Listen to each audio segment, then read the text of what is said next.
Okay. We live. We're live. We are live, everybody! Season 4. To season 5. So soon. So quick. We got a lot to cover tonight, so let's get right into it. You're listening to RedemptionCast, Season 4, Episodes 21 and 22. Peace out and home.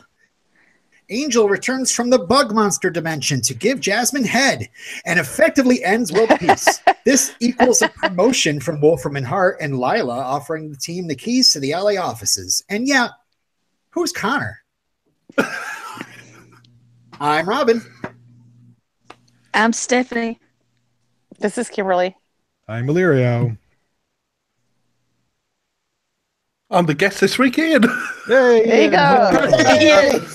I can never remember whether you announce people or they just say hi.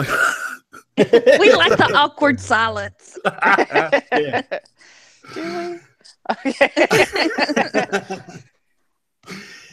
All right, so finishing off season 4. What do you guys think overall of the last couple episodes? Like how it all finished off after all that. I think I psyched myself up too much. I was expecting something amazing. Uh-huh. And then I was like, oh, okay. That's it. Whatever. Really, it was like a good. season finale, and then it was like another episode. It was kind of like the season of Buffy when they had Restless. Well, is it all? Did they know going into this season 5 would be their last? No. Okay, because I was like, okay, maybe they're just setting things up to wrap up the series next year, because it was like, okay, we're done with Jasmine and all that, and then now it's like, okay, well, now we're going to own this. We're going to work at Wolfram and Hart. It's ours now. I definitely wanted to shake things up, though. That's the thing. You know, Yeah. They've been at the hotel for 3 years now. Yeah, but just like this multi-billion million dollar resource center is now completely theirs. No strings attached, wink wink. So you're the new face of Wolfram and Hart. Things might be attached and detached and then reattached again. But I was really happy at the end of the episode 21 to see Lila. I was like, yeah. Yeah, good to have Lila back. She's great. What did you? Oh, sorry. Go ahead. No, go ahead. I was just asking Illyrio, what did you think? Oh, I was shocked. Yeah. Because I assumed it was Cordelia. Oh, because when you heard the voice first. Uh-huh. No, I just assumed the when they had a weird kind of mouth agape reaction that it was Cordy, but then it was Lila, and the voice was obviously a little bit. I don't know why they bothered kind of doing that weird pitch shifting or whatever to make it seem like it's not them. You know, like it sounded deeper than usual, but yeah, obviously it was Lila. Mm-hmm. Yeah. But it's interesting how, they didn't tell us what she said at first. Yeah, at first. Oh, you're talking about the actual last episode, not episode 21. Well, yeah. Sorry, we could always back up. Yeah, but I thought that was really. I was great. like, did I miss something, or they all like totally trying playing chicken? We watched the first 2 episodes of season 5, Kim. Where have you been? What? All right. Well, these are two final episodes. Peace Out's written by David Fury, and Home is written by and directed by a friend of the show, Tim Minear. Oh, nice. So good stuff. So how about I just start running you through the episodes from my point of view and interject, whatever you guys. Go ahead.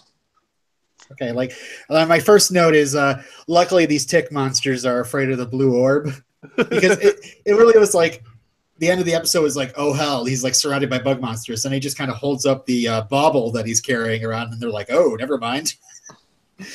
Mm-hmm. And look, Those bug monsters. Sorry. Sorry, I was just going to say those bug monsters remind me of the aliens in Fallen Skies. Skitters. Oh, Skitters. That's right. Yeah, and the rest of the gang were attacked with plastic piping. I don't know if anyone else picked up on the sound effect. They just sounded like plastic. Yeah, the National Guard did not have guns. It was so conspicuously gun-free. That was pretty weird. Yeah, they have a lot of walkie-talkies. Really Yeah, and my next note, Connor says the gang has too big of an ego to accept the fact that Jasmine saved the world and they didn't. Like, that's the approach he takes when he first. That is just... Oh, Connor. Oh, Connor. Classic Connor. He's so full of self-loathing, really, and that's where everything's stemming from. Yeah. I suppose. But it's here we find out that, in the following scene with Jasmine, that Connor knew all along. Like, this is...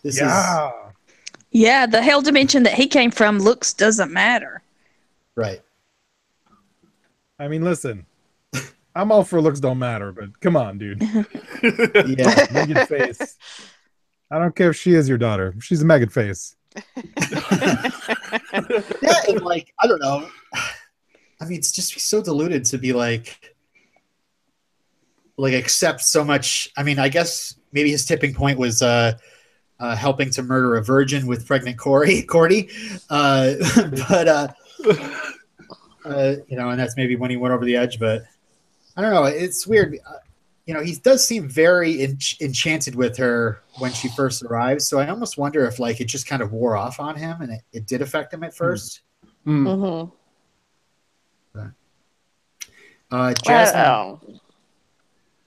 Jasmine's helper. I like where she's like, she's like saying something, and then she's like, patience, as if she's talking to them, but actually it's the name of her.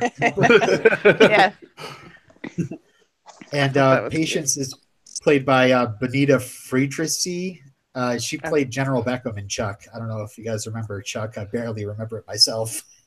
This was a show I recognize her, but yeah. I remember when Media Junkyard was all over that show. Yeah. I did a Chuck spoiler section for the Chuck cast. So I love Chuck. That show was so good. I never watched the 5th season. I always think I should go back and watch it. Season 1. Yeah. It wore out its welcome. So meanwhile, Angel is fighting against this high priest who's like the guardian, and then there's the monster that's the keeper of the word. And yeah. I don't know if you went into this before, but there's some people who have a theory that Jasmine was originally from Glory's dimension and was one of the gods that kicked Glory out originally. Huh. Mm-hmm. I'm not sure it quite adds up, but it's an interesting theory. Definitely drawn comparisons between her and Glory, because they both have this thing where they line up a bunch of humans and feed off them. Mm-hmm. And they're both gorgeous. But I don't know. Like she does call herself a power that was. So I don't know if the powers that be are on the same plane as Glory. Well, I've kind of got my own kind of theory that kind of Jasmine slipped into the powers that be realm and kind of fobbed herself off as one of them, where really she shouldn't have gone there, but she kind of slipped in. Mm-hmm. Right. Well, of course, she's been manipulating everybody since like season 2. So I don't buy that. She's claiming she's taking credit for it. I just think she's taking advantage of the events, because this whole thing is a toclon. The confluence of events, everything from season 2 onwards, is a toclon. What is it? Like Toclum? The prophecy thing. The prophecy. They think the prophecy is referring to an individual. I think it's just referring to the events of Series 2 through Series 4. The confluence of events. Okay. Yeah. Well, there's more to come, but it's just funny. Yeah, but Jasmine is kind of this big thing here at the end of season 4, isn't it? Mm-hmm. So the rest of Team Angel gets stuck in. Luckily, they built a prison cell down in the basement for Jasmine to use. Yeah. Isn't that the one they used for Angel? Yeah. Yes. Exactly. Yes. I'm just saying, luckily they built a prison cell so they could be stuck in it. And that's when Gunn finds out about how she's eating people. He's very disgusted by this.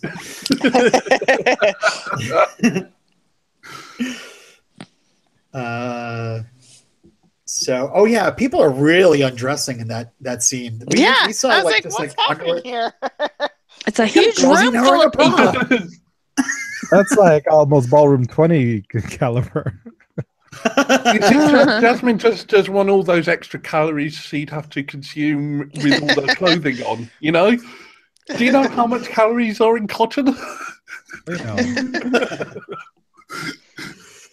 Anyone who's ever eaten a sandwich wrapped in paper too quickly knows what can happen. So you're better off having a naked sandwich. And we really go from like, we think Connor is under some sort of spell to maybe Connor is immune to the thrall of it to Connor is actually been in on it the entire time. And then once we find that out, now there's tension between him and Jasmine, especially when it comes to Cordy. Mm-hmm. And she's just like, I shouldn't have to like reassure you. You should just trust me. But it just seems like he more and more is worried about Cordelia. Yeah. Maybe Rightfully if she so. kept Cordy nearby, then he might have not rebelled. Or if he could see her, even if he didn't go near her, if he could see her, he'd know that she'd be okay. And it might have actually been far more secure to kind of have this altar to Cordy, because there'd be a constant flow of people then. Yeah. For Ian, you mean for Jasmine to eat?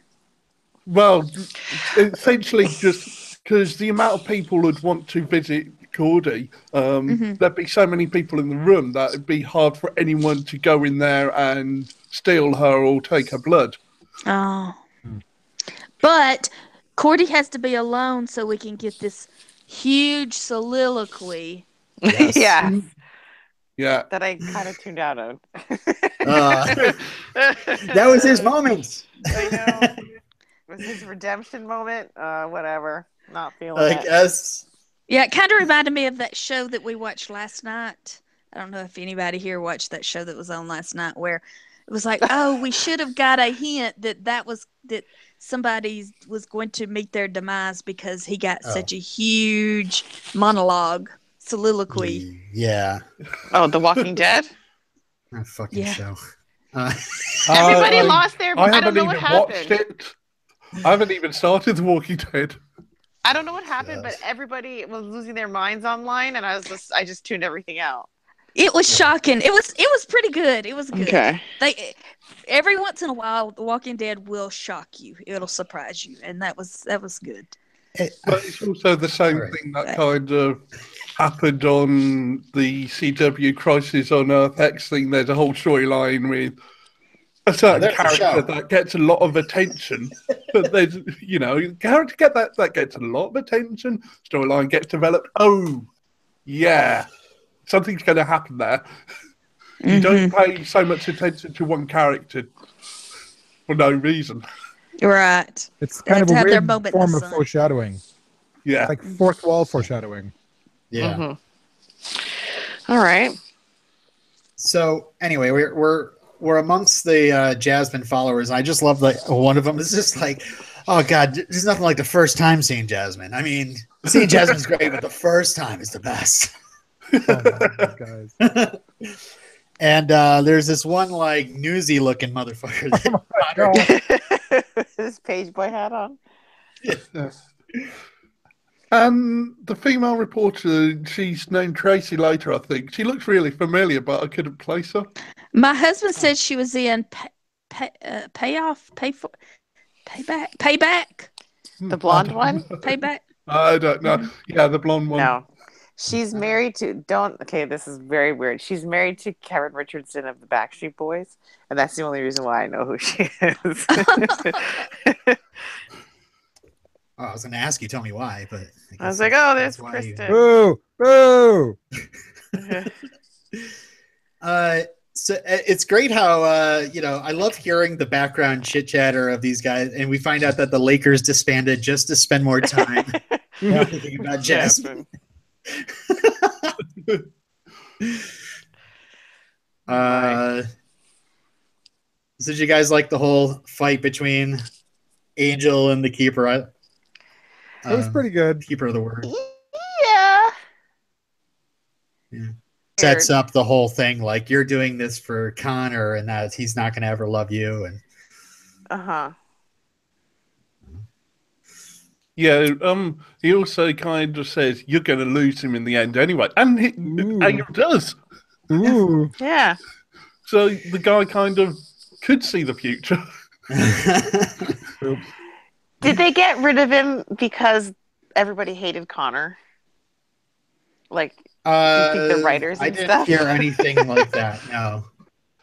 All the trivia I've read. I didn't hear. Did you do the commentary this week? Steph? Yeah, I listened to the commentary, and Tim Minear, I think from what he said, I think he was saying that they only meant for him to be in one season like this and then gone. Oh, okay. Likely story. Yeah. So I think this was back at the time where they didn't care what the public said. Like they didn't take into the consideration what the audience, because they love him.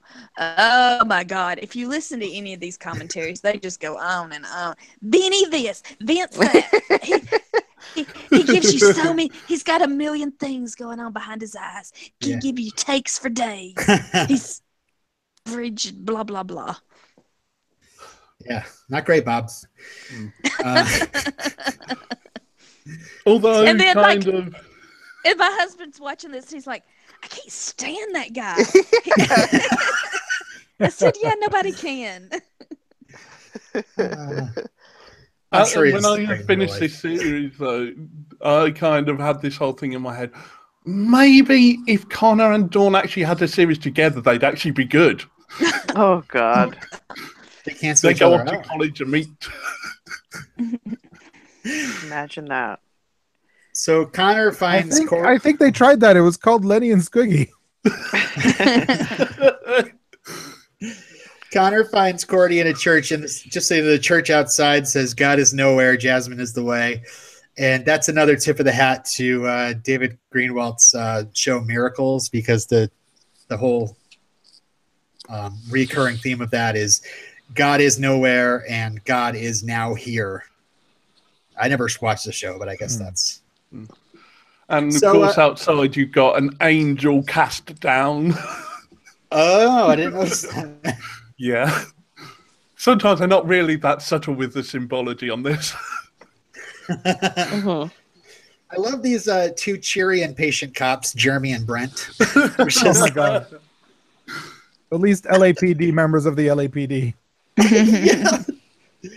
They're like just super polite about like, hey, listen, we're gonna have to get rough. Could you please turn around? I could They imagine. sound like Canadian cops. I could imagine if they did actually have to beat at someone. They'd say, I'm sorry, I don't want to be doing this. I don't want to tase you, bro. So yeah. So what does Connor say in his soliloquy? Because I didn't listen. Yeah. Break it down for us. Well, he says he doesn't have a reason and to fight anymore, and he just wants to stop. And he then admits he never believed in Jasmine, but he wanted to belong, and figured she was bringing peace to everybody. But everyone's lied to him, and Jasmine's just yet another lie. Yeah, but this is the better lie. Yeah, he likes this one the best. Yeah. And in the end, he actually gets a better lie. Yep. And it's funny because Connor's also talking to Cordy as if he doesn't get the fact that Jasmine influenced Cordy, like he does realize that wasn't actually the real Cordy he fell in love with. No. That was just Jasmine infested Cordy. Mm-hmm. Huh. Yeah.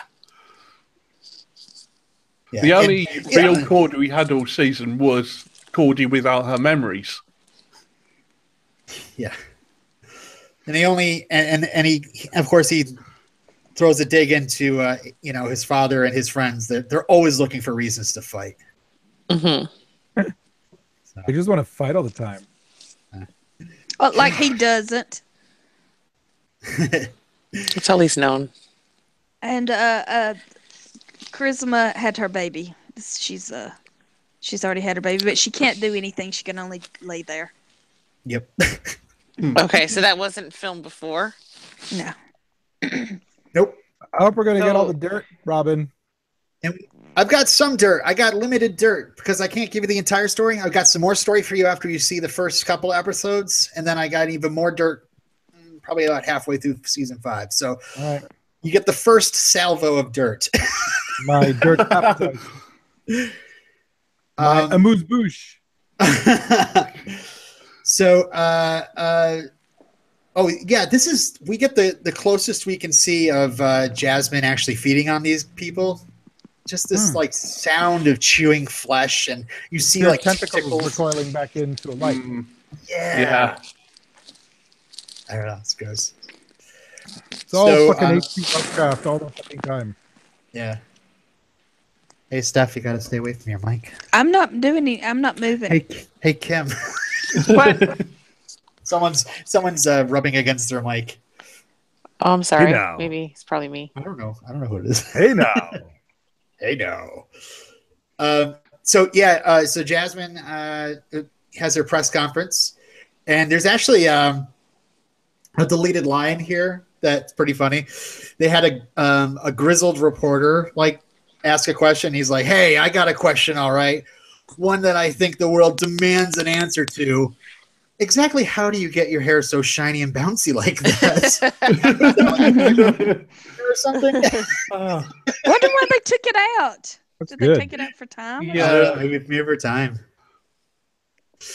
And yeah, she pretty much is like, "Hey, I don't really want anything. Just love one another, and maybe set a temple up for me." Yeah, a nice big one.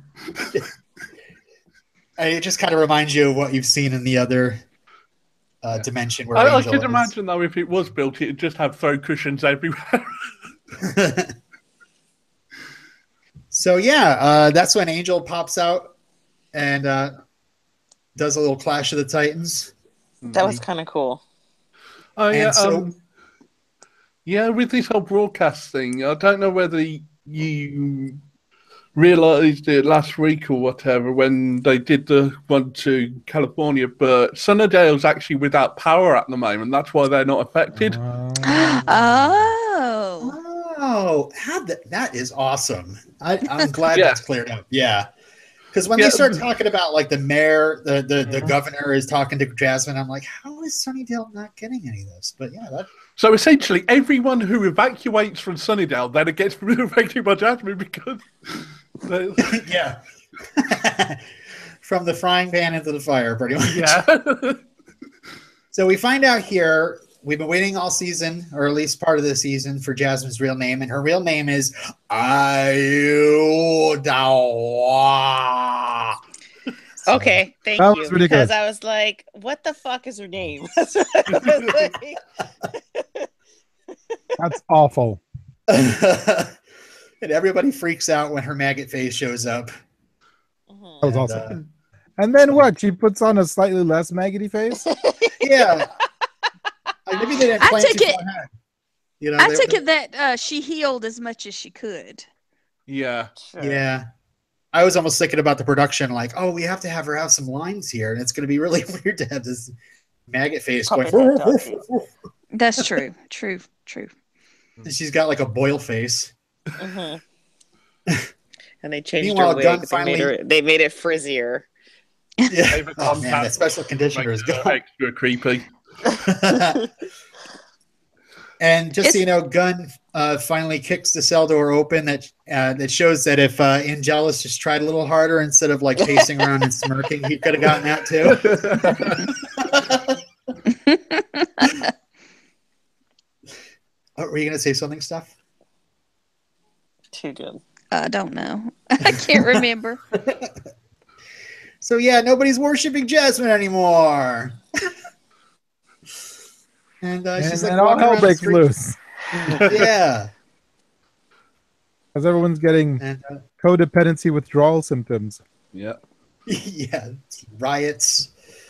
Well, And yeah, this whole storyline though really kind of boils down to the idea of freedom versus safety. You can't have What? more of one without sacrificing the other. What? yeah, Yeah, no. yeah. If you're completely safe, you're not free. If you're completely free, you're not safe at all. You have to find a middle ground. What my Somewhere. theory presupposes is we don't have either. Ah, We actually find out here that Angel's pro-choice, which is progressive.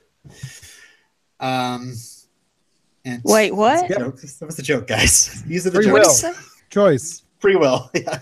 Oh, okay. yeah. Said Angel's pro-choice. Sorry.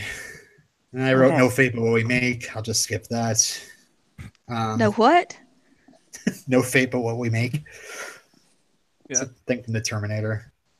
Mm. Okay. Yeah, I like the final confrontation there. And between her and Angel and him pretty much pretty arguing awesome. for Gina Torres picking up a car is freaking hilarious. yeah. Yeah, according to what I read, basically they had that thing up on like 3 lines, and they had pretty much one shot with it, where they like just snapped the wires and just filmed wherever it landed, and we're like, okay, that'll do. Like they had no idea how it was going to land. Wow. Not like Angel they is- have multiple takes that they could use. Yeah, Mm-hmm. Angel does like try offering her like an olive branch. You know, of all the people to offer peace, Angel actually offers peace. And Yeah. because maybe you can even just help people, you know, join Team Angel. Yeah, join Team Angel, you. You're not as maggoty faced as they used to be. We'll take you in. So Jasmine reminds Angel that of the prophecy that he's going to play a part in the apocalypse, and now he should know what side he's on. And she's going to wipe out the rest of humanity. And then he tells her something, and then she says something else. I don't want to steal anybody's quote, but she kissed her granddad. Now, was she trying to poison him somehow? I don't know. Trying to think what Maybe. was happening there, because I'm Because like, the why way he would was she just grab reacting. him? It wasn't like Yeah. it wasn't like when what's his face gave Cordelia his powers. Why can't I think of his name? Doyle. Oh my god, for Oh, Doyle. yeah, Doyle. Yeah. Never forget. Because I was like, that was out of just character. Why would you just grab him and kiss him? That was weird. I took it as like an aggressive act, like to piss him off or something, Yeah. Yeah. sort of. And then Connor shows up and goes, "I loved her first." You always want what I have. Yeah. Yeah. First he goes after my mom, my stepmom. Now he's going after my kid. What the hell? And Weird. so Connor gets mad enough to punch Jasmine through the back of the head and out the front of her skull. That was amazing. It was weird. It was kind of, I don't know, I'm so quick and Yeah, I was expecting something Yeah. much more drawn out, and she Yeah. deserved. I don't know. She deserved. No, that's why it was amazing. Fuck Yeah, yeah. I was like, I thought, well, her death should have been a little more epic, but then I was like, well, that's pretty ballsy for like them to have Connor do Yeah. it. So I was like, okay, Especially It with the evens punch right out. through the back of the head. It evens out. Yeah. According to Tim Minear, they were originally going to have Cordelia wake up and kill Jasmine.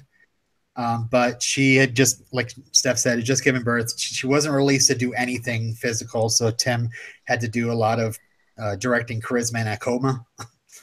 And then had Connor kill Jasmine. So, like, she just had a baby, like, minutes ago, and then she's filming? Yeah, I guess they're like, she's like, well, I can lay here. I don't know. Wow. I don't know how it went. I thought they would probably, like, shoot some stuff beforehand, but I guess maybe they didn't know what they were going to do. I got some, I'll tell you all my stuff, some of my stuff at the end of our discussion of film. Okay. Yeah, I got some tips. Is that plural for trivia? Anyway. We have Angel in pain again, Connor running away, him yelling Connor. Here we go again, everybody. Connor running into the night.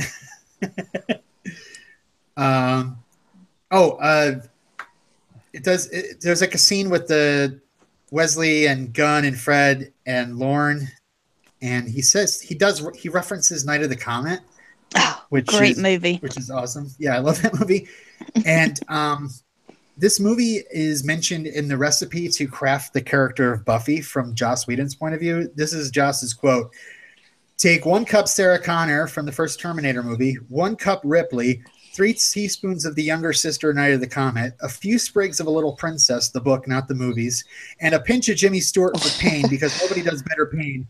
Bake those up. Once it's cool, add a little Rosalind Russell from His Girl Friday. All this must be in a PJ Souls and Halloween crust. That's very important. So that's his recipe. Buffy's cookie dough, so it has to be uncooked. Oh, God. That's true. But I can see the little sister from Night of the Comet because she was very mouthy. Very, like she spends the whole movie in the cheerleader outfit, you know? Yeah, that's true. But yeah, she's very spunky. Yeah. And kicks a lot of ass. So yeah, he comes back to the hotel and he's happy that they're alive. And he's kind of freaked out about Connor. He's like talking about how like he thinks he's gonna do something. His face he looks like he's giving up. Yeah, he was like blank faced or something. Yeah. And then somebody speaks from off camera. What? And it's Lila offering her congratulations because they just ended world peace. Wow. What a horrible human. I miss Lila. Yeah, she's really great. She's a cutthroat lawyer for sure. Oh, God damn it, Robin. Cutthroat. I just got it. So Buffy Summers says, I remember Miracles, Skeet Ulrich, and Hector Elizondo, I think. And Lachey House says, oh, shoot, y'all went ahead and watched the last 2 episodes of season 4? Yes, we did. Yep. And Tom Palmer says, so no commentary on the finale? No, Tom, no commentary on the finale. It's we coming figured, up. let's just do this quick and let's take a break for the high holiday and low holiday and sideways holiday, whatever holiday you might celebrate. It's and then in Happy January, we'll be right back and ready for Angel season 5. And yeah, it'll be good. It'll be good. So we better ask Santa Claus for Angel season 5 on DVD. No, it's still on Netflix. Oh. Well, over there it is. For Canada, Canada. In my region. Mine too. Hey, you and I in the same region? Yeah.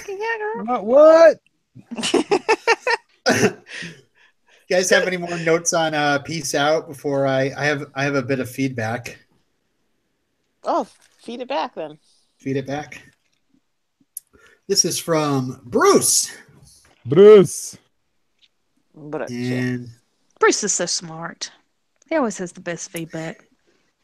yeah, and I actually looked in our RedemptionCast email, and he's very consistent. He's sent in emails for like every one of our randomly scattered episodes. Okay, so Bruce says, The first time Jasmine calls her assistant by name is one of the least consequential and best delivered Misdirects ever. Yeah, patience. It is. I wish I liked Connor more because his final monologue to Cordelia is really well done and explains a lot about the character, much more than the anecdote about growing up in a hell dimension. If what Skip and Jasmine said was true, Angel was their pawn in recent years. The thing he was working for before having his epiphany, peace in our time, is literally what he got. Jasmine's peace in her time. All right. Sounds dirty, but go ahead. In their final confrontation before the fighting begins, Jasmine asks Angel if he had learned anything while working for the powers that be. Someone has said that the shooting script had a line that was cut. Just whose champion did you think you were? I guess the writers wanted more ambiguity about things. Ooh, I didn't. Okay. Yeah. I've wondered about the part of Jasmine's plan that involved having Angelus around. He certainly kept everyone distracted during the early part of her pregnancy, but maybe the important part was what Angel told us before they removed his soul. If he's here, then I'm not. So maybe it was just kind of getting rid of Angel for a while. I think it was just to set up several awesome episodes. Yeah, I think that's probably it. I agree. I agree. Sorry. Angel, it's okay. Angel and Wolfram and Hart were the two things in LA that might have prevented Jasmine from being born. It probably didn't matter after she was born into her physical body, but until then, Connor was all the protection she had. Afterwards, Jasmine could reinsult Angel to lead the others against the demon types which did not worship her, and she would be enjoying a majestic yet comfortable temple by now. That you heard, Bruce. Wow. Very nice. Glad you put Jasmine's plan into more of a larger context because, yeah, it gets confusing. The other email is for both episodes, so we can wait till after. Yeah, I've just realised. Sorry, I've just realised Jasmine is also doing this at the same time the first two is doing their plan, its plan. And so essentially she's working against him.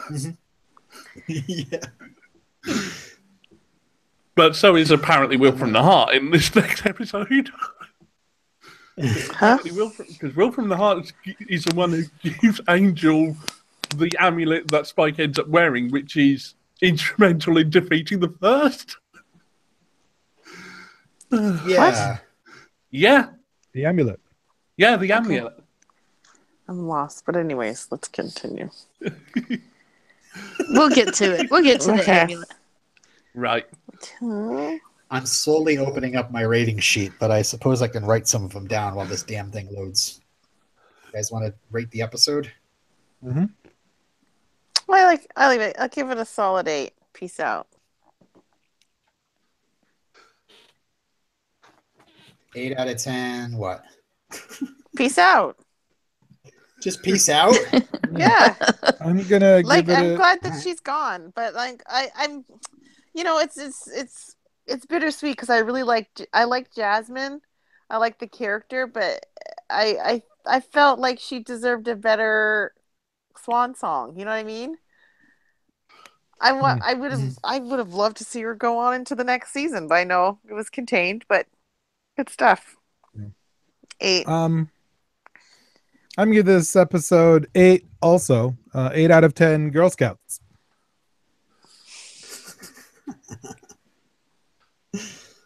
Okay. So why Yeah, was do this you wanna episode go? called Peace Okay. Out? It's because she's You gone? didn't get it? No. Peace is out. There's no more Peace is peace. over with. It's gone. Oh, peace is okay. Got it. Yeah. All right. Duh. Yeah, I'm going slightly lower, 7.5. Raggedy. 7.5 raggedy maggot bread. Okay. Ew. Just stealing a quote from Lord of the Rings. Oh. Okay. I don't know. Well, Jasmine's face. Yeah, that works. We got it. Yes, I know. I haven't watched the I was Amazon so ready series for yet, it. so I don't know what a Lord of the Rings is. You haven't watched any of them yet? I'm just kidding. Saying Oh, I haven't okay. seen the Amazon series yet. Oh, gotcha. Never mind. Sorry, Steph. Is that going to be about The Hobbit, or is that going to be about The Lord of the Rings? I think it's going to be about. I think they said before Lord of the Rings. Oh, okay. They're probably But not using The the Hobbit? Silmarillion, which is a horrible book to read, horrible book to listen to on audiobook.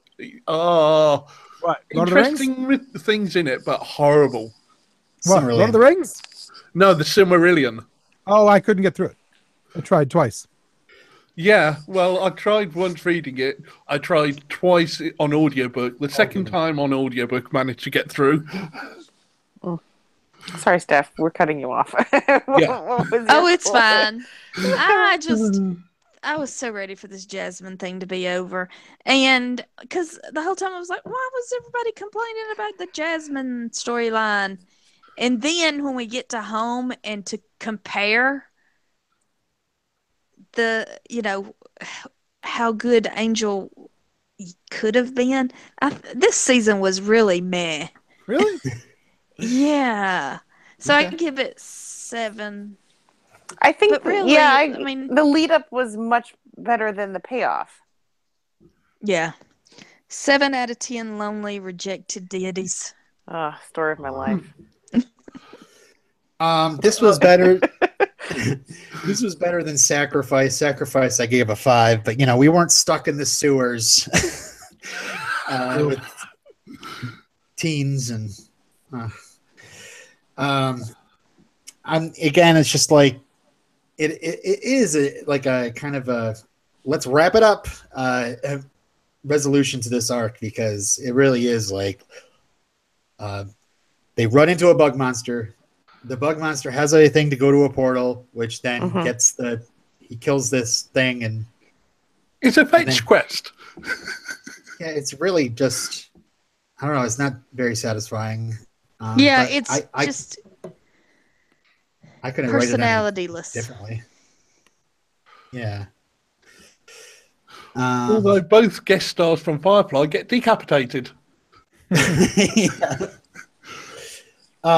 So I really think the Jasmine part of the Jasmine arc, not any of this pregnant Cordy Connor nonsense. The Jasmine part was fun for the first like shiny happy people in the magic bullet, but after Sacrifice, I'm like, let's get.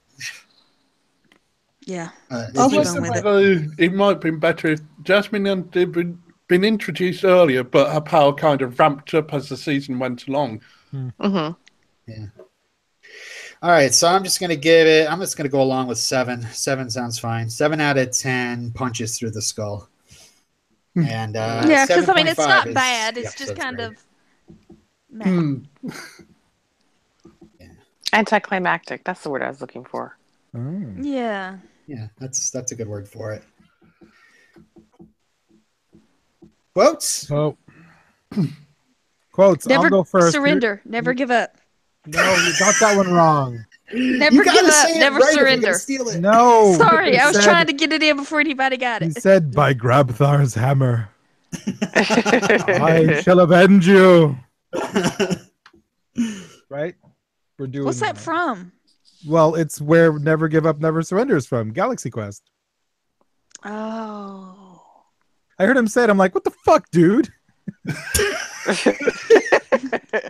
My favorite quote, and I didn't write it down. I'm going to try to do it verbatim, is, tell me where Cordelia is and I'll crush your windpipe.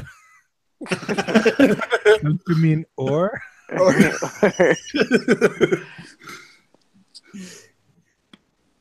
All right, well, I have one. Jasmine, why do you hate me so much, Angel? Well, let's run down the list, huh? Rain of fire, blotting out the sun, enslaving mankind, and oh yeah, hey, you eat people. Jasmine says, you never have. Oh, burn. Go to hell, you first baby. Always the same dad. I get a girl, and you gotta make them wait for her. I loved her first. Yeah, I don't have a quote for this episode. You're hired. All right, well, I'll take Ian's turn. Her true name is known only by the keeper of the name. Right, that's you. No, I'm the guardian of the word. You said the word is the name. Yes, and I guard the keeper of it. So you're the keeper's keeper? I am the guardian of the word. Yeah. So where's the keeper of the name? And I'm sorry, like that. You didn't actually do the full quote for the Never Give Up Ever Surrender, because my favorite part is like Wes is like, let's go, and Gunn's like, that's it, no thank you, and Fred says, thanks Charles, and he's like, just want my props is all.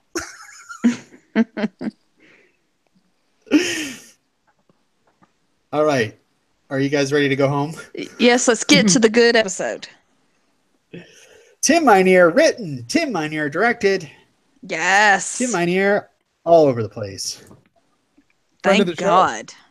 Friend of the show. Friend of the pod, right, Steph? No, don't say that. No. Oh my God, their new podcast. Have you heard? It's Girls Just Want to Have Pod. Just no. Who does this podcast? Crooked Media. John Favreau, John Lovett, John whoever. John. What are their names? Somebody Pfeiffer. Somebody. Damn. Basically, their Tommy name is Vitor. Girls Just Want to Have Pod. Yeah, Crooked Media. Basically, they're former speechwriters for the Obama administration. Now, John Lovett was a speechwriter for Hillary, and then is Pfeiffer? Is he foreign? Are you saying John affairs? Lovitz, like the John Lovitz that I know? No. Love And it. this is another John Favreau. Yeah. Okay. I picture John Lovitz and John Favreau. I'm like, what are we talking he's about? funnier. He's funnier than that guy. Oh, he's so funny. But they do a lot of different podcasts. But the problem is, by the time I get around to listen to their podcast a day later, news is so old because a billion other things have happened. Trump has tweeted something even worse. Or and what's every it called? day. It's Pod Save America. Pod Save America. Okay. And they'll say, friend of the pod this, pod that, and I hate it. So that's basically, I was just teasing stuff. and so they have like a show about foreign affairs, about foreign policy. They have a show about Delray, what is his name? DeRay McKesson. McKesson. He has a show. And then Girls Just Want to Have Pod is their new, I guess it's the feminist. I don't know, but I hate it. Girls Just Want to Have, oh my God, no. Hate it. You just don't like the title. You're like, I I'm love done the with title. I'm sure it would be great, but Love It or Leave It is the best one. Kim, listen to Love It or Leave It. They do a show every really funny. Friday night, Thursday night. It's Love a live It or show Leave with It? comedians. Yes. Yeah. I'll send it to you. Okay. It's fun. I'm just writing it down. All right. Let's rewind back to May 7th, 2003, when things were different. That's when this episode aired. We were just freshly at war with Iraq. Oh, yeah. Good times. More to end all wars. Yeah. And this, of course, if you didn't get the impression by this episode aired before the last two episodes of Buffy. So after this episode, Angel takes the necklace and goes to Sunnydale and talks to Buffy about cookies and watches her fight. Has a great time. And yeah, the line where Buffy asks how we got it is complicated. Yeah, kind of is. Yeah. So now you know where he got the amulet from. He was sent by his new business. He actually arrived by limo. And exactly. And I really, when discussing about splitting Buffy and Angel and having you guys finish Buffy first, I mean, I knew it was going to give it away that Faith would come to Sunnydale, and they'd mentioned something about her coming from L.A. But I was glad that in the finale of Buffy, they, when Angel showed up, he didn't give away that he's now in charge of Wolfram and Hart, because that would have really thrown you guys for a little I don't think Buffy would have liked that though. Yeah, maybe not tell Buffy and now we're actually working for an evil law firm. So one of the first great things to talk about is that long, uncomfortable silence at the beginning. And Tim Minear's script called for that. Like, if you notice, it's the entire opening credits. And he says, wide shots, 2 shots, close-ups, all the way to my directed, written by credit, because that would be funny. See, personality, humor. Yeah.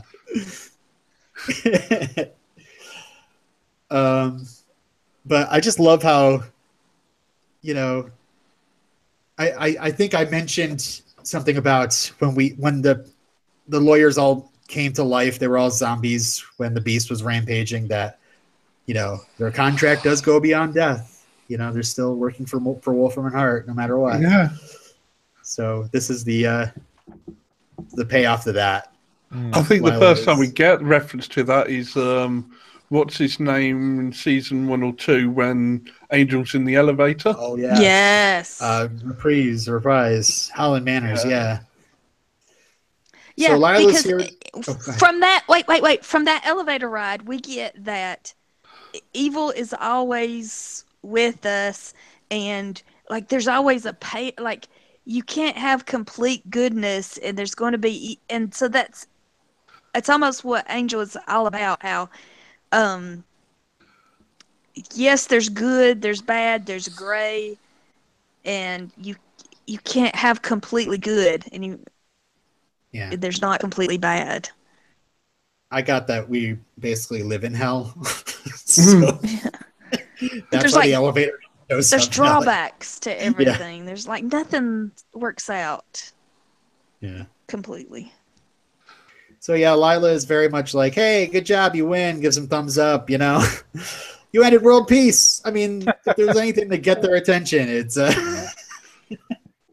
almost stealing. What's his name? The villain from What's More Revealing. Congratulations, well done. You beat the bad guy. Yeah. And we know that this is indeed Lila. It is Lila because she says she mentions the signed dollar bill in Wesley's. Oh, yeah. And pocket. She has Angel Smeller. Yep. Oh yeah. And so the LA branch is now restaffed and rebuilt, and it's their reward for keeping world peace from happening. Which they don't feel good about. She's like, yay, and they're like, no, this is not good. Fred especially is pretty bothered by this, Yeah. Got one for quotes later. But yeah, LA is still healing. It's still kind of in not good shape post Jasmine. And we find Connor talking to this cop who's on the roof of a building and is about to kill himself. And Connor, they wanted to show that Connor still has enough of Angel in him that he wants to do the right thing, but he's still Connor. Yeah. He gets set up. You're going to leave your family? What? Family's real important, man. So I'm just going to kill you because you're not going over to your family. Dominic Toretto is from LA as well. So it's all about family. So. Anyway, they're all very much, especially Angel is like, F you, Lila. It's not happening. Get out of here. We're never going to take your awful deal. And they are like, oh, let's all go to sleep. Now, when Wesley was leaving, I was thinking, because he seemed suspicious, like something was up. And I was like, is he trying to meet up with Fred later? Because he was being so shady. Yeah. Because I'd completely forgotten. Yeah. But he is like Gunn is trying to convince, like, hey, you know, we're looking for Connor. We could, you know, if we had a full staff at our fingertips, you know, it would really help. But Angel is very much like, you know, they're not going to be corrupted by Wolfram and Hart. Yeah. But well, I think Gunn's the one most open to this because he feels like he doesn't have a place. Yeah, Yeah. That's been addressed several times this season about I'm just the muscle. I'm just, that, you know, that I'm, episode of Gwen Raiden, definitely. mhm. Yeah. But yeah, one by one, Fred pops out, then Wesley, then Gunn, then Angel's out there, and then they open up the limo door, and there's Lord. Yeah, love that. That was great. But yeah, guys, that was the last scene at the Hyperion.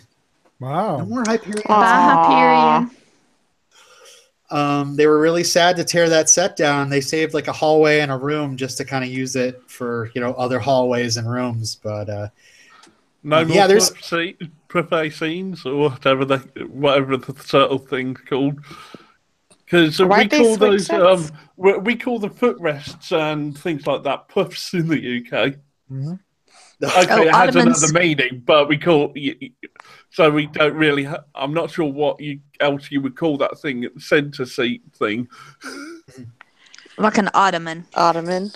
Yeah. Yeah, no more. Yeah, no more. we figured it out sometime, but I forgot about it. I forgot what the actual name is. Why did they leave the hotel? It's just you know, they're the. I mean, you can't run a hotel and a law office, I suppose. Yeah, Really, it's kind of consistent with what they tend to do because on Buffy they had the library for 3 seasons, blew it up. Then they had the magic shop for about 3 seasons, blew it up. Yeah. Yeah, and Tim Minear said that, you know, they needed a fresh start, and they also wanted to speak to the network, saying, you know, renew us, and this is what you're going to get. You're going to get something fresh and new. Yeah. This is the pilot. They pretty much said, hey, listen, like him, Joss, and I forget somebody else, maybe David Fury, all went to the WB and were like, okay, so here's what we have in mind for the next season. You know, if you renew us, here's what we're going to promise you. We're going to do this. And we're also going to do something else that I can't mention. But you'll find out. But after those 2 things, WB was like, sold. Robin, tell me later because I don't remember. So they all walk into the huge lobby. Like, good morning, Mr. Angel. What'd you guys think of this? I mean, I don't want to keep perspective. I thought it was a very strange. I don't know, because I was still sort of coming down from the whole Jasmine thing. And a finale, because we've completely we're starting anew, you know? And I know they're ramping it up for the next season to start, but it was a little not jarring, but it was like I just felt like I wasn't done with Jasmine. I honestly did. I felt like because I probably just amped it up so much, and like I'm glad to see like we're moving the story along and this and that, but it was very suspect how they're all going to get their perfect jobs, you know. And I was like, this something's not right here, but yeah. I mean, you heard Lila said that Angel's going to have 12 cars now, and in fact, you know, we also said goodbye this season to the Angel Mobile. There's no more mobile. Yeah, he left it outside the sewers. He's got 12 cars now. And they probably all have that necro-tempered glass. Necro-tempered glass. Ooh. At first I was like, that's racist. Oh, no, never mind. Maybe the new song should be like, necro-tempered glass, sunshine can't hurt him. So, well, yeah, you've got to include the whole thing of You know, God. not Cordelia. And they work. Oh yeah. I've got several special features I'd like to try to upload to the group. I guess it'll be up to Facebook whether or not they'll let me upload it. But there is one special feature of them tearing down the old Hyperion, so it's kind of sad. But anyway, they're all very suspect, of this whole thing. Lila brings up like 3 other people to kind of split them up and talk to them about it, and they also provide weapons just in case they need weapons, and they're like, oh, it's fine, we don't need weapons, and Fred just immediately grabs a machine gun. Yeah, she's the only one who actually takes the weapon. Yeah. And Lauren is all excited. He gets the entertainment department. Of course. Yeah, that was pretty and yeah, because there's a lot of evil in entertainment. I don't know if you've been following the news. Obviously. Yeah. Wesley is set up with a watcher type. Rutherford. Oh, actually, a former watcher. Yeah. Tim Manier wanted to call Rutherford Cirque's character Hitchcock as an homage to Hitchcock and a reference to the Hitchcockian qualities of Wolfram and Hart, but it seemed too obvious, so he gave him the name Cirque, named after Douglas Sirk, a director who was also someone he liked. And of women's films. Oh, yeah, that's right. It's Potboilers. Melodramas, yeah. Gunn gets paired up with Lacey Shepard, and she's super cute, and I'm happy. I'm happy for Gunn. It's like, good. You can pine after this girl for a while. She's very alluring. She's trying to seduce him.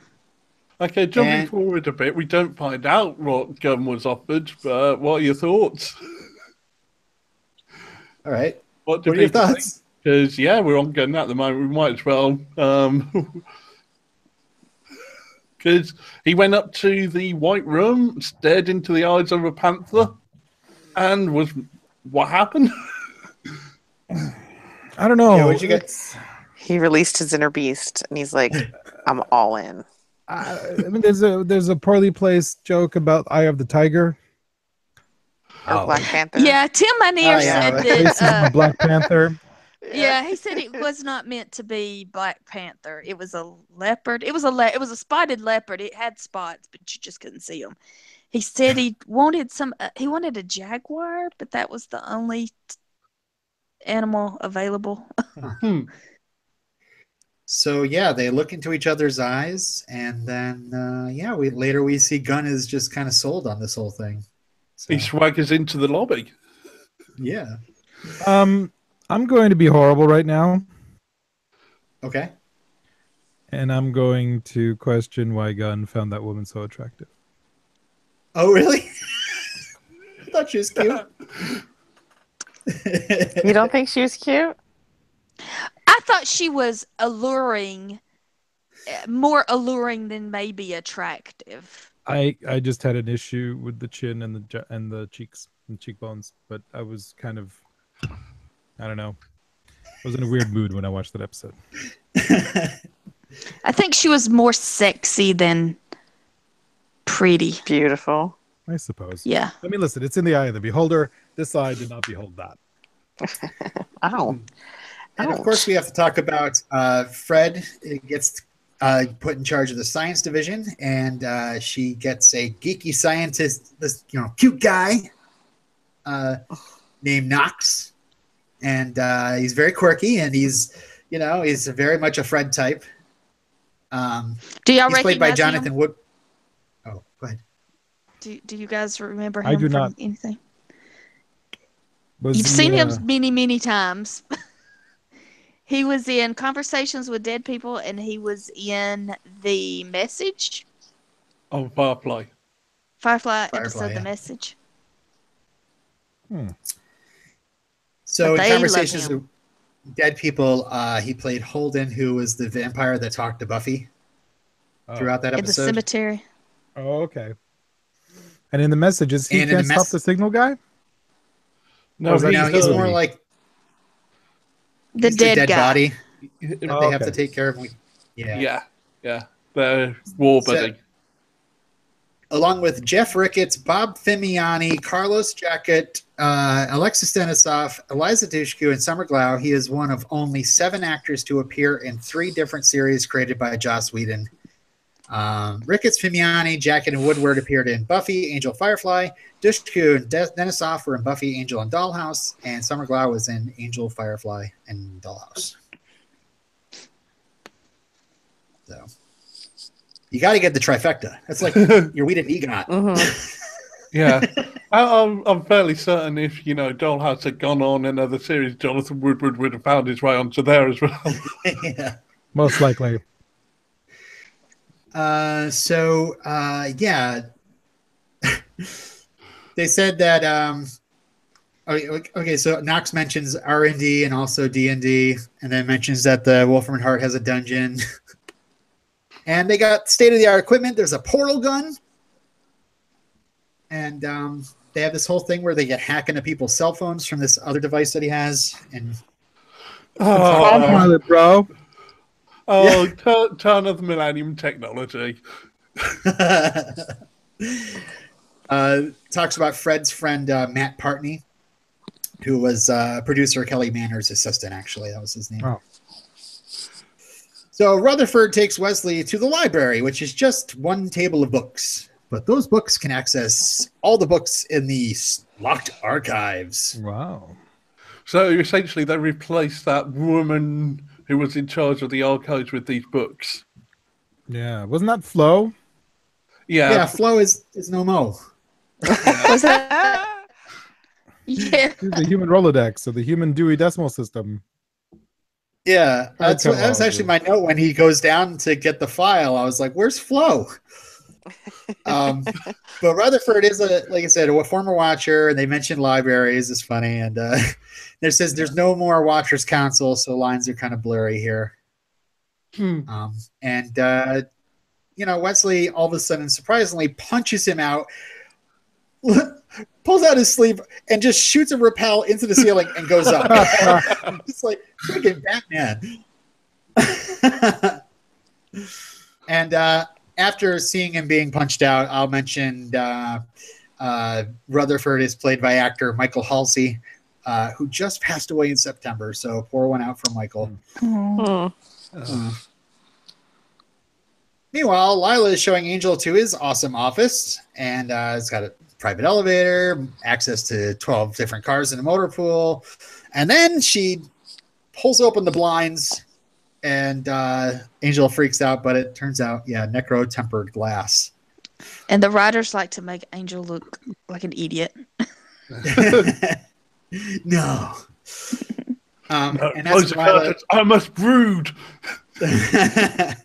Yeah. Lila also gives him a file on Sunnydale, gives him the amulet. It's for a champion. And Angel's just not into this whole thing. And then Lila shows him the high-def TV.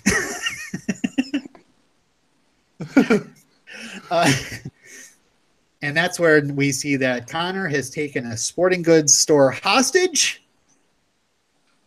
That was absolutely ridiculous. I Why didn't a get sporting it goods store?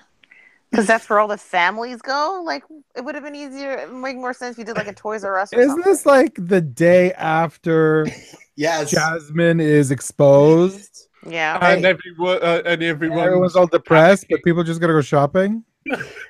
Hey, listen. You either let Jasmine win, or maybe you pay your hard-earned dollars to, Maybe it was the only shop open. Yeah, Robin, I got 2 words for you. Fuck capitalism. Yeah. Angel gets really mad at this and grabs Lila by the throat and says it's a whole setup. And Lila says she's got nothing to do with how Connor is the way he is. And I'm like, hey, Lila, you kind of were a part of that whole situation where Colts took him into the portal. So Angel's It doesn't say what it is, but he says he's got a deal of his own. Skipping over the part where Gunn gets the powers of Black Panther. I had that note, Kim. So, and okay, so we're in the sporting goods store, and does this place seem immense to you? Because it's the lobby of Paramount Studios, actually. What? Regis. Yeah. That's the lobby of Paramount Studios. Like, what sporting goods store has these like gigantic ceilings? And a balcony. Yeah. Dick's Sporting Goods, right? Aren't they huge? Yeah. No pun intended. They're very big, actually. Dick is huge. So, and then there's the father that's cursing at his daughter to shut up. She's panicking, and of course that upsets Connor. But we have this great transition because Angel pops out from the balcony, and then you see him leap down, and then they transition to Wesley's feet coming down and then kicking a security guard in the files room, which is great. But yeah, it turns out that Wesley had a plan as well. He just wanted to get into this place so he could release Lila from her contract. No, he wanted to get in this place so he could use the most ridiculous retractable grappling hook in TV movie history. Man, Yeah. they sowed the seeds for that a few episodes ago. Yeah, exactly. Yeah, he actually uses it better now than he did Spin the Bottle. But if you're going to fight the evils of Dr. Claw, you got to have some good gadgets. Mm-hmm. So yeah, unfortunately, Wesley cannot destroy that contract. It's forever. So. Well, unless he actually makes it part of his agreement for joining, he could actually say, okay, Yeah. I'll join on the condition you release Lila from her contract. Mm-hmm. Yep. Signing bonus. So back in the sporting goods store, we see, Connor's got everybody wired up, and also, hey, there's some more work for Charisma Carpenter here, who gets to kind of snooze against a pole. Okay, this is where I officially checked out of this storyline. Yeah. I mean, I'm not a big fan of it either, but I think David Boreanaz is pretty great in this scene, you know. I don't know. He does some really good work when he's just protesting with Connor, you know. And it is kind of annoying, but I don't know. I really like how passionate he gets about it, you know. And then Connor accuses Angel of not loving him enough to keep Holtz from taking him, and also says that Cordy stopped loving him too. And so Angel leaps into action and disconnects Connor from the Propane bottle. device. Yeah. Well, All the hostages are released, and then they have this clearly huge fight. Connor doesn't know how to make a bomb because he's only ever lived in courthouse, so... Yeah. Those are really shitty bombs, man. Well, he was I making them could've with done a just better job. entrails and swamp gas. I could totally connect a car battery to a bottle holding propane, and it's not going to blow up. So you guys know. It might give you a slight buzz, but it's not going to blow up. So Connor finally makes a last-ditch effort to set Cordelia's explosive off, and Angel throws a hunting knife into his leg and then gets him to the ground and says that he does love Connor and he wants to prove it. And then suddenly he swings the knife at his throat. Wow. What did you guys think? I was like, what the hell is going on? Did you think he killed him? No. You almost got the prophecy, though. The father shall kill the son. Yes. All the prophecies are coming true. Did you think he killed him, Kim? No, I don't think he killed him. Mm-hmm. No. I think I'm not exactly sure what the hell happened myself. Yeah. I think ahead, he what do you just he helped him go to an alternate universe where he got to have the family that he always wanted. Well, yeah, that's what Other happened. is he just knocked him unconscious with the butt of the knife, and then Rob from the Heart did some sort of ritual. Yeah. So yeah, everybody's reconvening in the lobby of Wolf and Hart, and they're thinking they could probably do a good deal, and they're thinking about considering. An Angel pops out, and he's like, "Oh yeah, we already, I accepted it on behalf of everybody, executive decision." And then so Angel gets the file from Sunnydale and the amulet, and says there's a limo waiting to take him to see Connor. And then Fred says, "Who's Connor?" Oh my God! I think we call this the reverse Dawn. Yeah, it kind of is. Yeah. And I thought I would never have to hate Connor ever again. Until that last scene. He's giving the toast. You're like, fuck. I can't Do y'all remember? stand him. Do y'all remember the opening of the season, the first episode of the season, where Angel is under the water in the coffin, and he's hallucinating because he hasn't had blood in so long, and he's hallucinating. Yeah, they're having family dinner, a big family dinner, and Connor's making a toast, and this is the toast. Yeah, actually, yeah. Wesley offered. I looked up the script. That Wesley actually offers that toast, but it's to family, and Connor says to family in this end scene here. Yeah, and yeah, this was a guys, nice booking, and that's great. Connor's straight A's. He's got a vegan girlfriend named Tracy. I mean, he's going to college. This is great. Is that like super hot woman supposed to be his sister? No, it's his aunt. I saw in the credits. It's his aunt. Okay. That wasn't clear. Yeah, because I was confused too. Well, he better that family better hope there's no stepmom in this family, because he's got a type. So yeah, I don't know. I wrote down I feel great for Connor. I feel terrible for Angel. You know, as it should be. Angel has another reason to brood, and yeah, this is this kind of reminded me also of I Will Remember You, where he has this whole great situation with Buffy set up, and then he's the only one that remembers it when time gets reset. And so now he's the only one that's going to be carrying this ghost of Connor. And yeah, the father will kill the son finally comes true. The Connor as he was is, eliminated from the earth. Connor, straight A Connor with the vegan girlfriend is here. Oh my God. So yeah. That's the worst. So Angel's off to Sunnydale. So we're going to cover End of Days and Chosen next week.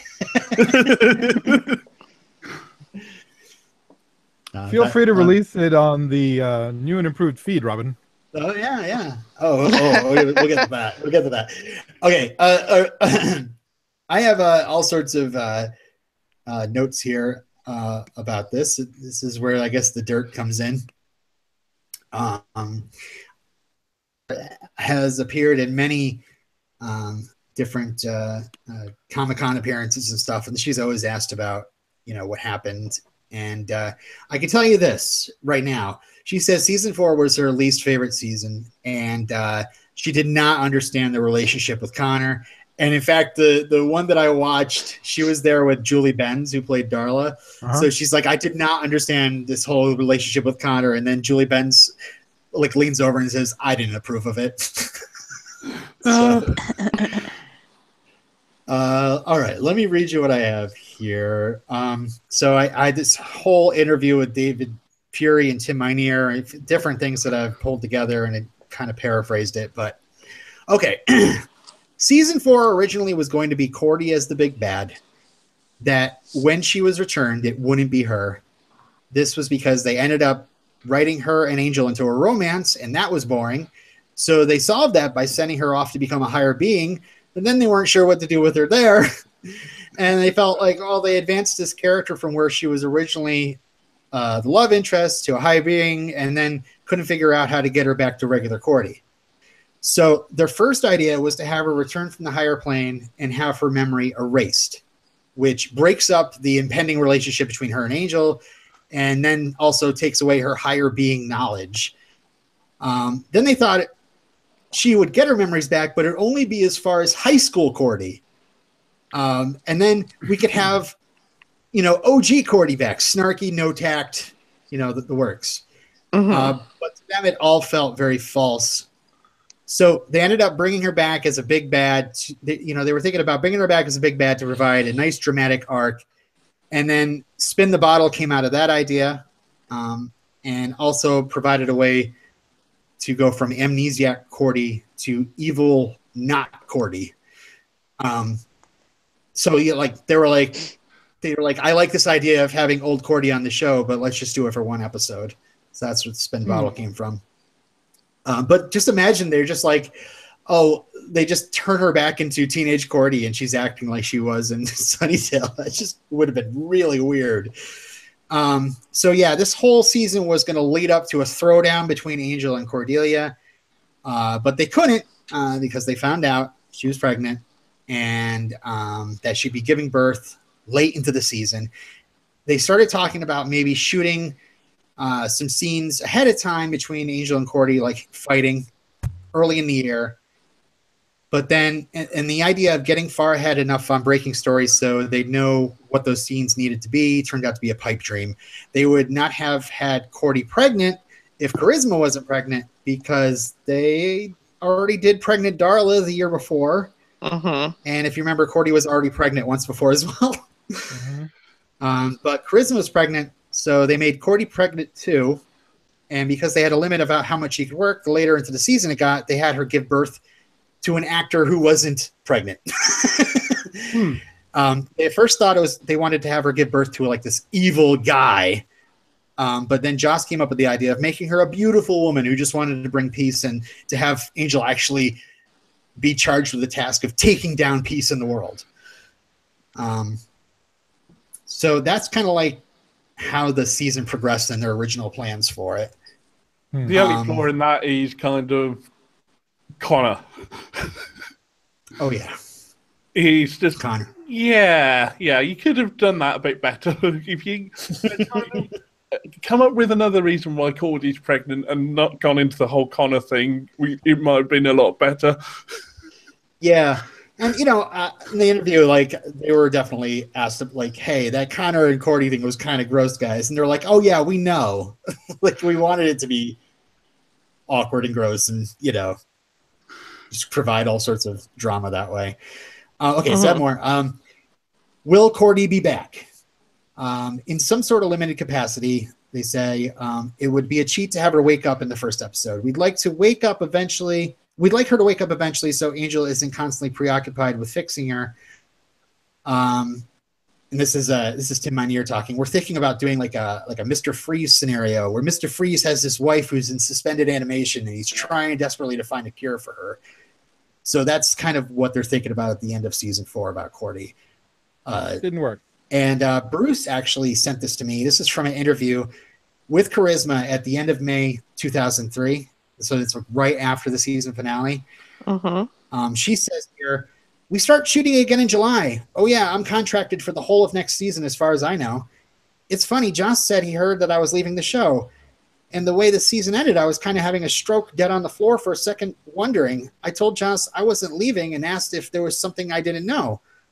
I'm already contracted for another 2 years. That's a ... Next question.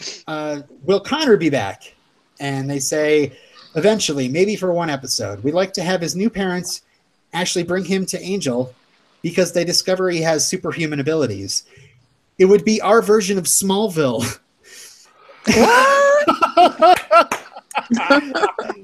Obviously, that quote stuck out to me. Oh my God, these parents, they have these superhuman kid.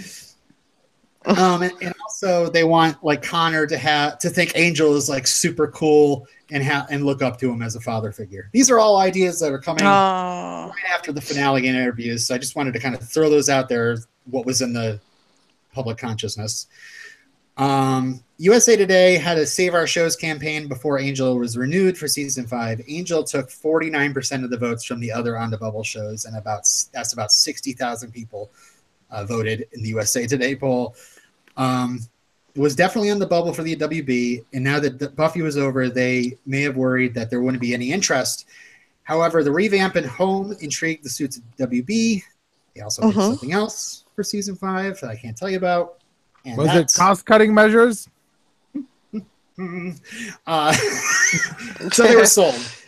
WB Entertainment President Jordan Levin said, "Dawson's Creek taught us the value of being able to provide closure for a show that's important to its audience. With Angel, it would have been extremely abrupt to bring the whole mythology of Buffy to an end." Season 4. They hoped with season 5, with a new lead-in by the hit show Smallville at 8 p.m., would bring more eyes to the show. Tim Minear says they finally realized they should put Superman and Batman on the same night. Oh, God.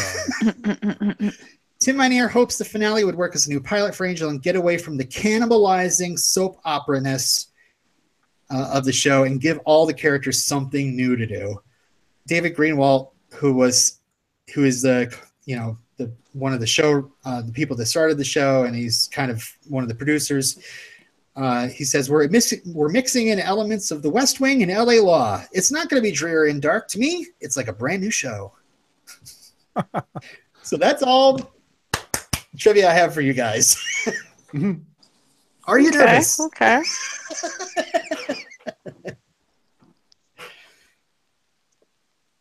Anybody nervous going into season 5? Or are you guys looking forward to it? It's just a TV show that aired 13 years ago. All right. Okay. I'm running out of things to read, I promise. Let me just read the feedback. Bruce says, lots of thoughts about the season. Apologies in advance, but I whittled it down a little. Good to see Lila again, and a good thing she enjoys her job. Great scene after the opening credits. It hasn't been a very good year for Angel the Champion. Started in a box in the bottom of the sea. Lost his destiny in Vegas. Lost Cordy again in multiple ways. Lost his mission of helping the hopeless. In fact, he ended up helping the perfectly happy. Lost Manny. Lost himself for a while to Angelus. Lost himself for a while to Jasmine. And depending how season 5 goes, may have lost himself to Wolfram and Hart in an effort to put all that other losing behind him. On the positive side of season 4, some Angel rescues by Wesley, Willow, Faith, and Fred. A spin of the slot machine of Angel restored his destiny. And may I just interject here? Hello! Okay. Angel found Manny, captured Skip, convinced Faith to keep working on her redemption, and released the North American television audience from Jasmine's thrall. Angel's metaphoric alter egos got the big wins. Angelus killed the Beast, and Connor killed Jasmine. So what was the story we watched this season? Someone once suggested that the 4th season and most of the 3rd is about Angel and Connor, father and son. Everything else is subterfuge and window dressing. The way the season is structured, I think the viewer is right. From Angel's point of view, the minute Connor became a teenager, he began an unending series of bad decisions. Skipping to the end, Connor choosing Jasmine over Angel was nearly the last straw and led to that epic beatdown at the start of Sacrifice. We then learned that Angel didn't go to Bugland to save the world. He went to save Connor. Then they make it perfectly clear that Angel thinks free will is the best thing ever. Then he goes completely against that principle to give Connor the family he never had. Why did Angel even get into the limo if he was just going to say no to everything at Wolfram and Hart? Maybe he was waiting for Lila to offer something he wanted. It wasn't information that might help Buffy. Either Angel thinks Buffy doesn't need his help anymore, or someone else is more important to him now. Obviously the latter, as he makes his deal with Evil Incorporated to help save his son. Speaking of Buffy, Sajan admitted to flitting through time to rewrite the Niazian prophecy that the father will kill the son. We never learned what it said originally, but the Loa said... The Loa, of course, is the drive-through. Yes, we know who the Loa is. That the vampire will devour his child is certain. And then he says, devour, cinnamon. Robin said a stripper's name. I always slip up. Devour, synonym of swallow, something Angel once asked for back in season 1's I Will Remember You. He was dealing with the oracles who agreed to swallow this day as though it had never happened. You alone will carry the memory of this day. Can you carry that burden? Bruce. Oh, that was such a sad episode. I remember not really being into it then, but I've come around. I actually listened to the beginning of that episode today. Oh, yeah. And I totally forgot about the Angel. Angel. Yeah. I made songs. What was that? Remember I made songs? I remember. When we all used to have more time. Lachey House in the YouTube chat says, my thing is, what memories take the place of Connor? Seeing as though there was crucial development, mostly seen in Wesley, that occurred because of him. Well, Lachey, as someone who's forgotten about 90% of his childhood due to post-traumatic stress, I can tell you can live a seemingly normal life, what you think is a normal life, with very few memories. Yeah. So it'll be just fine. He won't know it. So what you're saying is Ben is Connor? No, I don't think so. No. Ray says, I must just be a big softie because despite the fact that I hate Connor, I can't help but feel sorry for him in these final 2 episodes. The kid grew up in a hell dimension being lied to by Holtz his whole life. He's had it rough. So while most of the season I'm annoyed at his bratty teen antics and Cordy obsession, everything has come to a head here, and the kid has just snapped. He's totally gone off the deep end, and I can't help but feel sorry for him.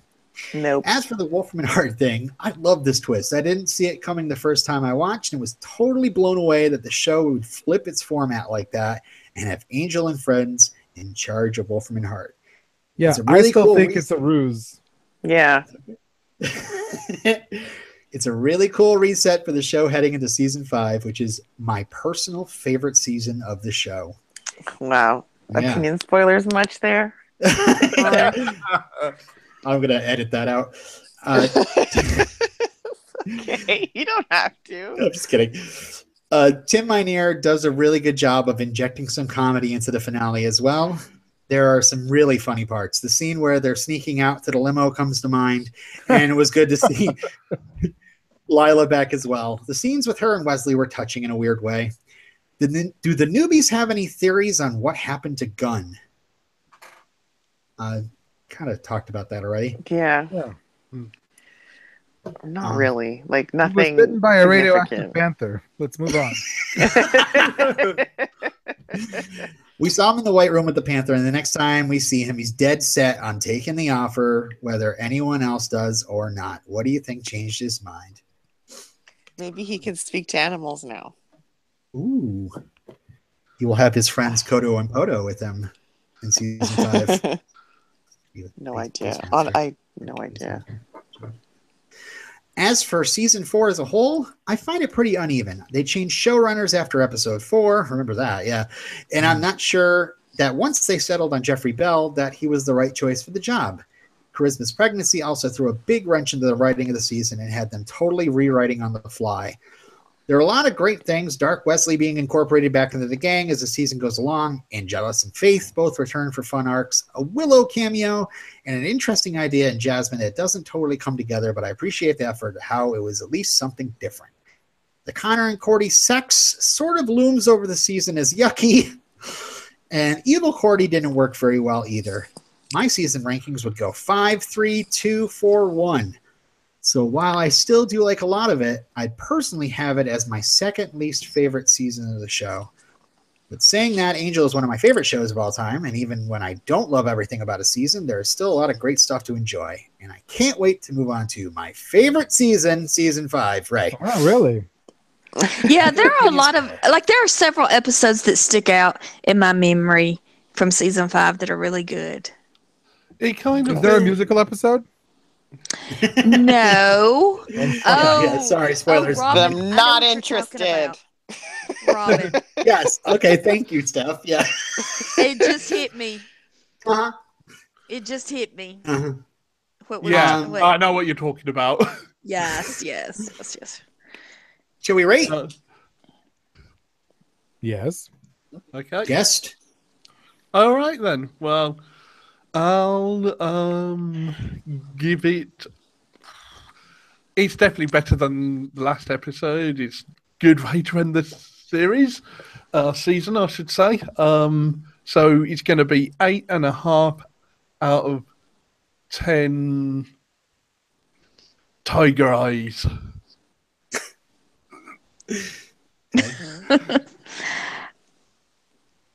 Illyrio. I thought with Connor being gone, after all that ridiculous sporting goods hostage taking stuff, and all of the stereotyped, here's a hot chocolate mama for girls. Here's a nerdy boy for Fred. Yeah. Here's a bisexual British man for Wesley. And literal Black Panther for Gunn. And I was just kind of, oh, come on. I really didn't like this episode. I thought so much of it was just, this has nothing to do with anything. I really don't like this. Even like Lauren singing in the lobby made me cringe, guys. I'm giving this 3 automatic rifles out of 10. I really, really didn't like it. If I'm trending that way because it felt out of sorts because it was a little too perfect, too sweet. You know what I mean? Uh-huh. Everything that they ever wanted is being delivered to them on a silver platter. It's too convenient. It's too. It's very weird because I enjoyed the episode. Like I like seeing Lila. She looks smoking hot in that pink top. Agreed. And I liked her stuff with Wesley because like he really did love her, even though he doesn't want to admit it. And I liked. She paid him for sex that one time.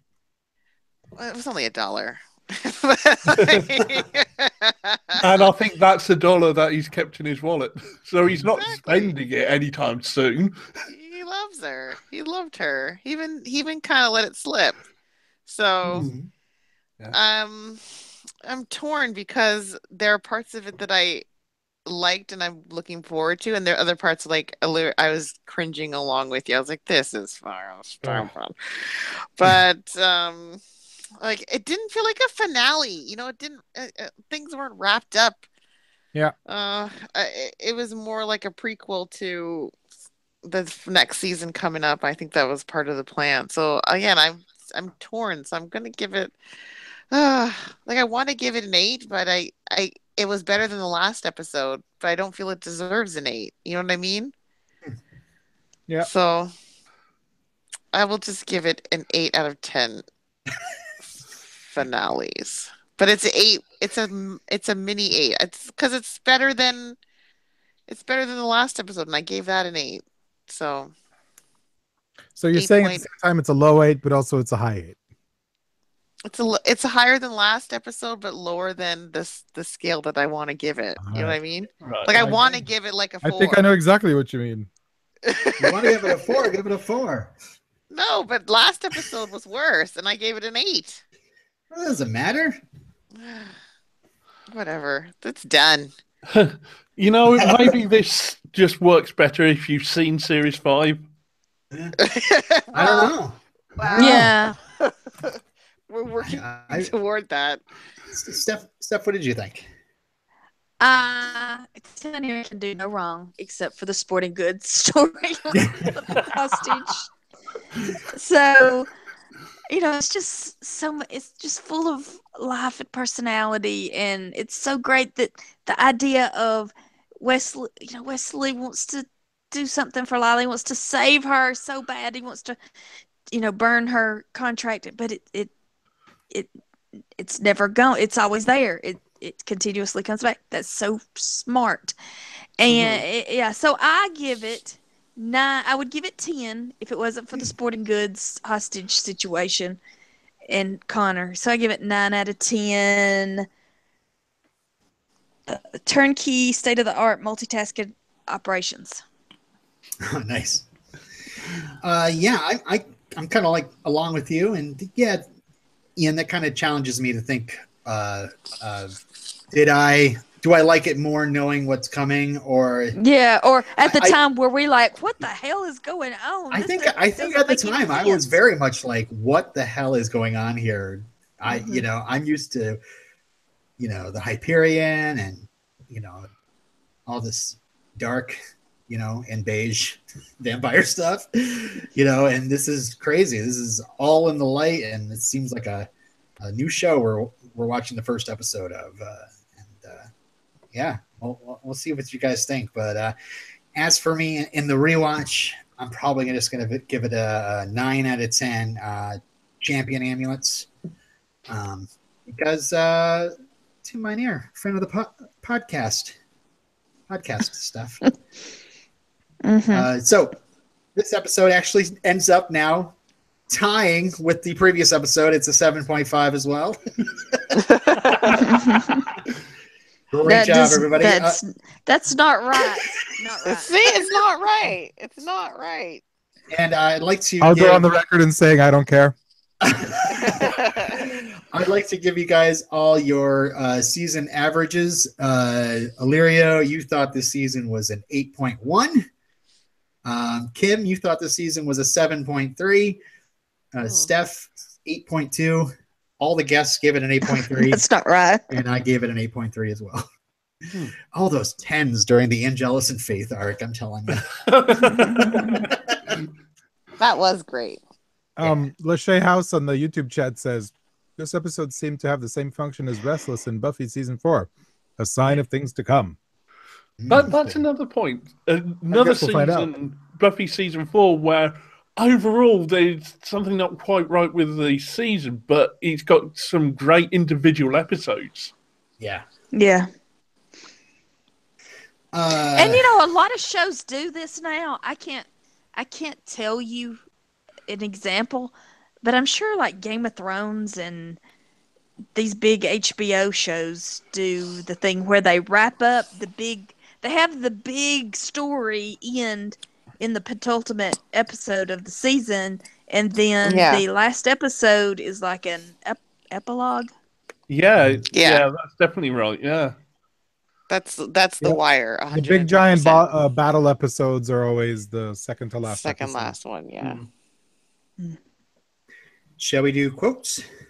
Wait, before that, Chris Ferguson. Man, this season was so disappointing. I'm really nervous for my boyfriend to get here. I think he might give up. Hey, Chris. Your boyfriend's not Connor by any chance. Are you thinking out loud? Maybe that's a weird spoiler slanty type thing. I'm gonna not look at the YouTube chat anymore. So, Hey guys, remember when that awful human being went to our Blogspot page and started posting spoilers in the comments? Remember that so many years ago? Yeah. Yeah. Ha! Quotes? Okay, yeah. I've got the Lila one, of course. It's an offer of a lifetime, just not, mine. Nobody steal my quote, I'm telling you. I will wait. I'm just going to say, don't steal it. Illyrio, you got one? Yeah, I do. Steph.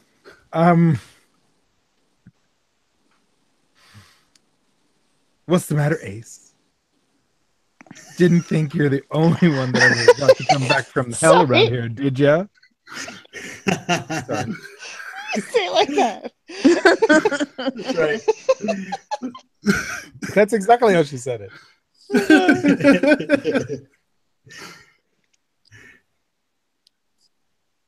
Steph, did you want to go? Couldn't have been easy for you seeing Lila again like that.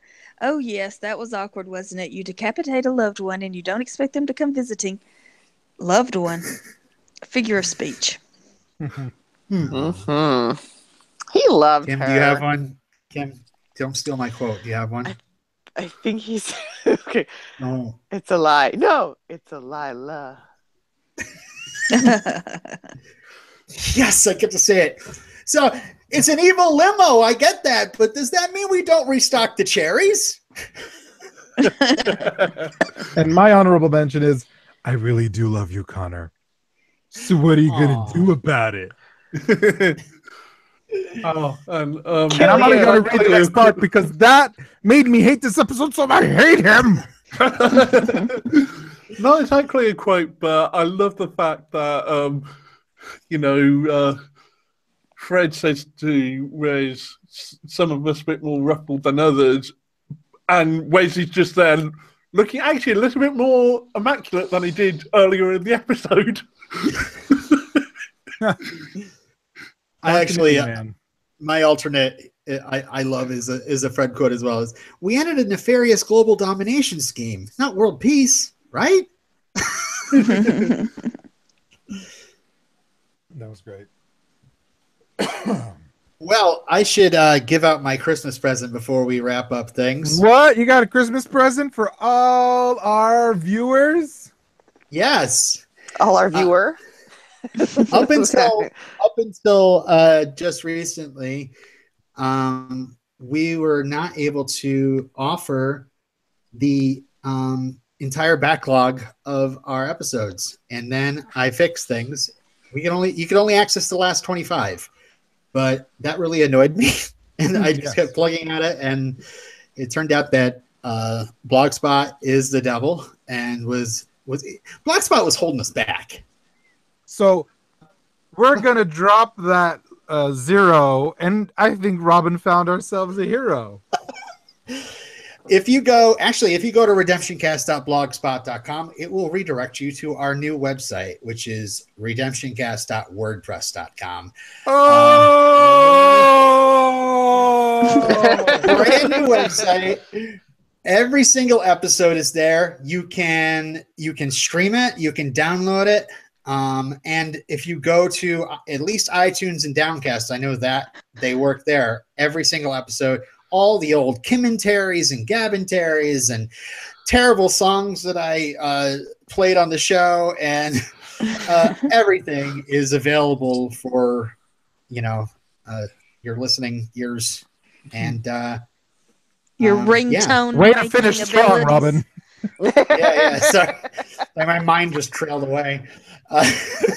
But yeah, there's pictures. I put a picture for every episode, and I have a little menu where you can actually skip to different seasons if you want to go look. Or if I think I'm going to set another one up for the commentaries that we have.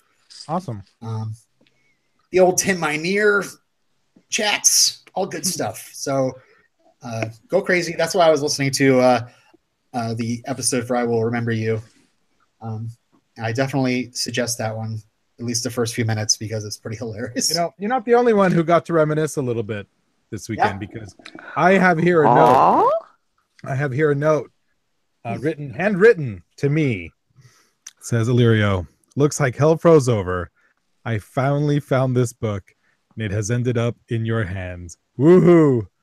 Make sure you get Mr. Campbell to sign it and tell him we're sorry that we didn't buy our own copies. Enjoy Comic-Con, Kimberly. What? Indeed. It was the note that you sent along with the If Chins Could Kill. Yes. Oh, yes. Autobiography of Bruce Campbell. And I sat in a non-existent line while he ate lunch for an hour. That's the book. And I got him to sign it. And that was a little note of encouragement. I think that was the last book I read. On that note, terrible. You can give us feedback at RedemptionCast on Twitter. You can go to the Facebook group, facebook.com/group/potentialcast. You can go to redemptioncast.wordpress.com to subscribe to all of our episodes. And sneak peek, guys. What, Kim? RedemptionCast@gmail.com is the email address where you can send us lots and lots of feedback. And sneak peek, guys, I did beg Illyrio to let me do the same thing for the potential cast feed. So all the backlog of that is going to be available in the future too. So to be continued. Wait, let me say it for you, Kim. What's a potential cast? This is actually a spin-off podcast. There was this other cast. When we get through with Angel, we should do Dollhouse. When we get through with Angel, I'm retiring. God damn it. What are you... Or close to it. We'll see. All right. Yeah, all those potential cast episodes go back to the mist of time. I think 2010 you is carved when them it into started. stone, didn't you?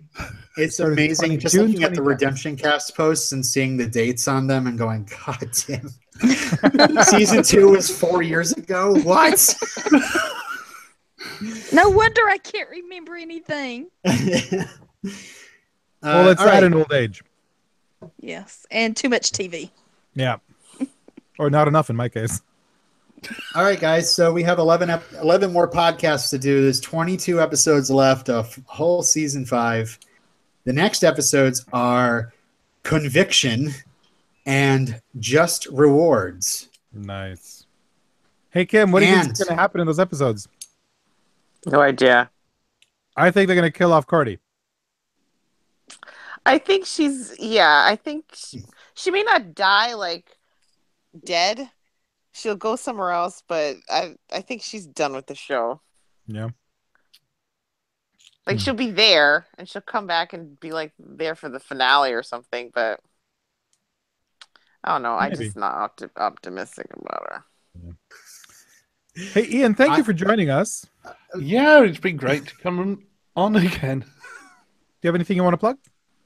Yeah, I'm still doing the Web of Queer. That's the Doctor Who podcast from a queer perspective. Mhm. And you can probably find down below a Babylon 5 intro casts online. If you search for that, we completely finished that a little while ago, but they're all still available, I think. Awesome. I actually have some special instructions for Illyrio and Kim. You do want to appreciate these episodes without being spoiled, right? Yeah. Yes. Okay. And I know you guys are not fans of this ever since Lost and all that, but so I will just tell you. Don't watch the opening credits. Do not watch the opening credits of the first episode. There's a new cast member, and the opening credits spoil her arrival during the first episode. So Why'd you say her? Damn it, gender spoilers, Robin. her. If it's maybe if it's Anne Veal, you're forgiven. But you can watch the opening credits for reals on the beginning of the second episode. All right.